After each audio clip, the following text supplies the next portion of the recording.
नमस्कार भक्तों, प्रेम से बोलो जय माता दी। स्वागत है आप सभी का हमारे चैनल पर। आज हम आपके लिए लेकर आए हैं एक ऐसी दिव्य और चमत्कारी कथा जिसके बिना माता का जागरण और चौकी अधूरी मानी जाती है।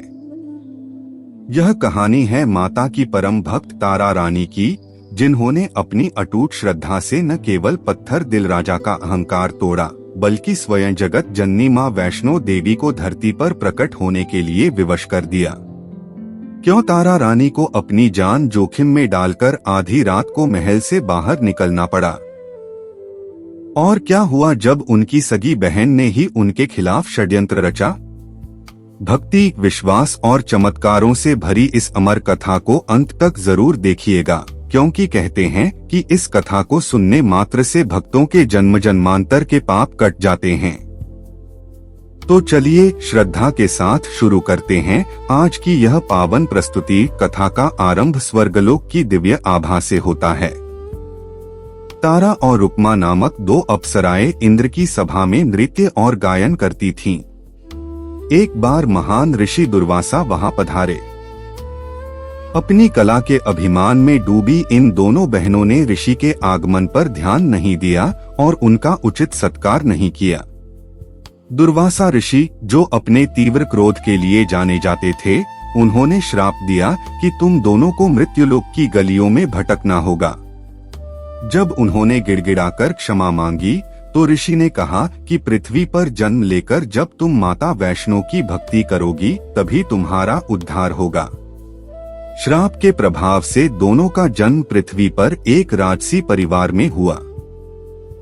तारा बचपन से ही शांत चित्त और ईश्वर में लीन रहने वाली कन्या थी, जबकि रुक्मा का मन सांसारिक चमक-धमक और अहंकार में रमा रहता था। तारा अक्सर मिट्टी की मूर्तियां बनाकर उनकी पूजा करती थी, जबकि रुक्मा खेलकूद और विलासिता में समय बिताती थी। यह उनके पूर्व जन्म के कर्मों का प्रभाव था कि तारा को अपनी मुक्ति का मार्ग बचपन से ही आभास होने लगा था। तारा का विवाह एक प्रतापी लेकिन नास्तिक राजा शंभु चौरसिया से हुआ। राजा वीर थे, परंतु उनका मानना था कि मनुष्य का भाग्य उसकी भुजाओं में होता है, किसी अदृश्य शक्ति में नहीं। विवाह के बाद तारा रानी महल में आ गईं, लेकिन उन्होंने अपनी भक्ति का मार्ग नहीं छोड़ा। वह महल के एकांत कक्ष में गुप्त रूप से माता की ज्योत जलाती थीं। राजा को इस बात का ज्ञान नहीं था कि उनकी रानी आधी रात को जागकर जगत जननी की आराधना करती हैं। तारा की बढ़ती सुंदरता और चेहरे के तेज को देखकर रुक्मा के मन में जलन पैदा होने लगी। उसे लगा कि तारा के पास कोई ऐसी शक्ति है जो उसे सबसे अलग बनाती है। रुक्मा ने राजा के कान भरने शुरू कर दिए। उसने राजा से कहा, महाराज, आप जिसे अपनी सती रानी समझते हैं, वह आधी रात को सज-धज कर महल के गुप्त द्वार से बाहर जाती है। क्या आपने कभी सोचा है कि वह कहाँ और किससे मिलने जाती है? राजा के मन में संदेह का बीज बो दिया गया। राजा शंभु, जो अपनी मान मर्यादा के लिए बहुत कठोर थे, रुक्मा की बातों में आ गए। उन्होंने रानी तारा पर नजर रखनी शुरू कर दी। एक रात जब तारा रानी ने माता के विशाल जागरण का गुप्त संकल्प लिया था, राजा अपनी तलवार लेकर उनके शयन कक्ष के बाहर छिप गए। जैसे ही आधी रात हुई, तारा रानी अत्यंत सादे लेकिन दिव्य वस्त्र पहनकर और हाथ में पूजा की सामग्री लेकर महल से बाहर निकली। राजा भी दबे पांव उनके पीछे चल दिए। तारा रानी के मार्ग में एक विशाल नदी पड़ती थी। उस रात मूसलाधार बारिश के कारण नदी उफान पर थी और कोई भी मल्लाह नाव चलाने को तैयार नहीं था। राजा ने सोचा कि अब रानी कैसे आगे बढ़ेगी।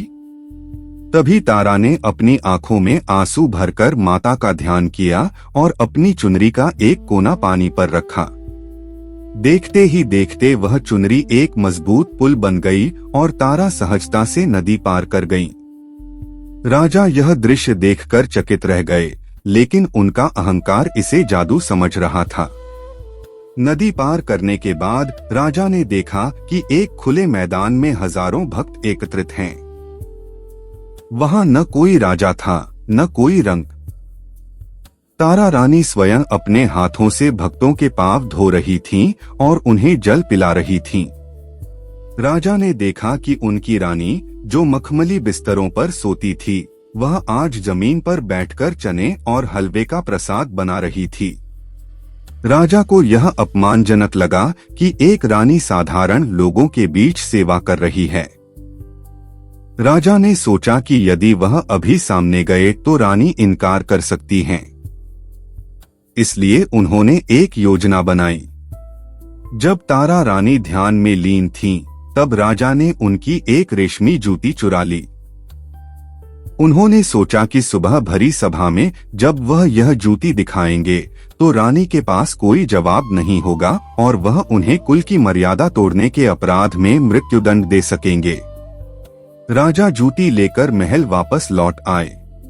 अगले दिन सूर्योदय होते ही राजा ने एक विशेष सभा बुलाई। उन्होंने भारी मन और क्रोध के साथ तारा रानी को सबके सामने बुलाया।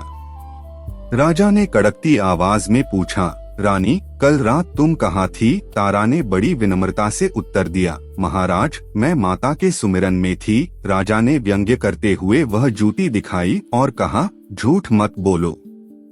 यह जूती प्रमाण है कि तुम महल से बाहर सड़कों पर थी। अगर तुम निर्दोष हो तो इस जूती का दूसरा जोड़ा दिखाओ, वरना तुम आज जीवित नहीं बचोगी। तारा रानी को पता था कि उनके पास दूसरी जूती नहीं है, क्योंकि वह तो वहीं रह गई थी जहां राजा ने उसे चुराया था।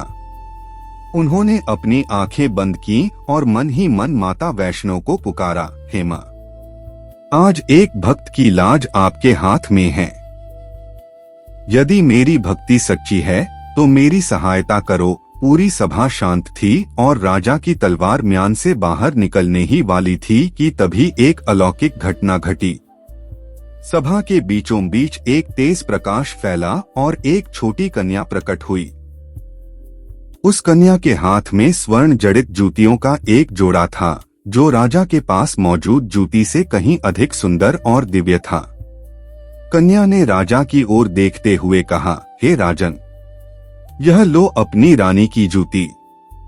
जिसे तुम पाप समझ रहे थे वह पुण्य की पराकाष्ठा थी। कन्या के बोलते ही राजा के हाथ से तलवार गिर गई और उन्हें अपनी गलती का एहसास हुआ।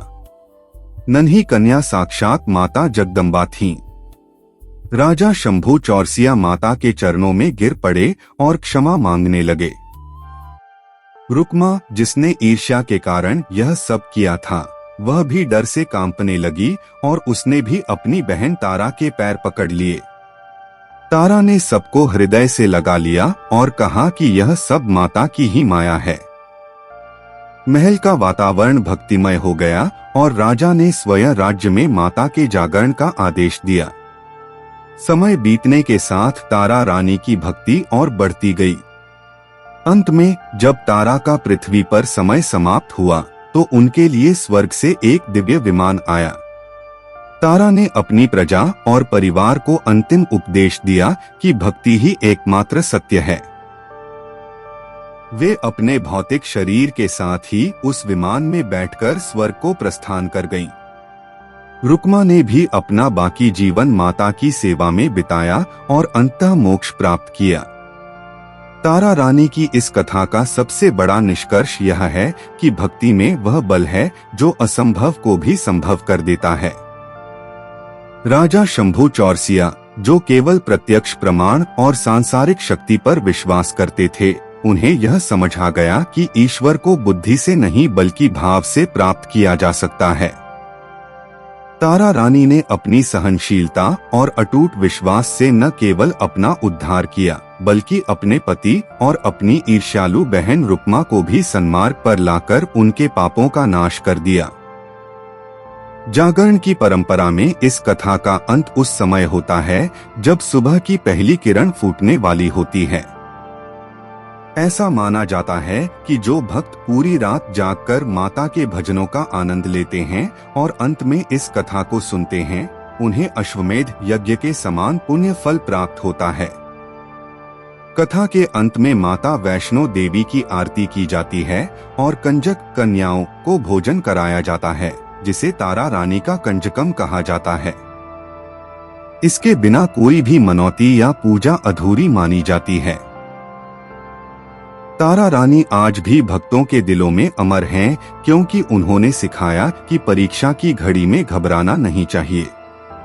जब दुनिया साथ छोड़ दे और अपने ही शत्रु बन जाएं, तब भी यदि माँ का दामन थामे रखा जाए तो वह स्वयं सहायता के लिए नंगे पांव चली आती हैं। इस कथा का समापन हमेशा जय माता दी के गगनभेदी जयकारों और कड़ा प्रसाद हलवे के वितरण के साथ होता है, जो भक्तों के जीवन में मिठास और शांति भरने का प्रतीक है। भक्तों, यह थी तारा रानी की पावन और अमर कथा, जो हमें सिखाती है कि सच्ची भक्ति के आगे स्वयं ईश्वर को भी झुकना पड़ता है।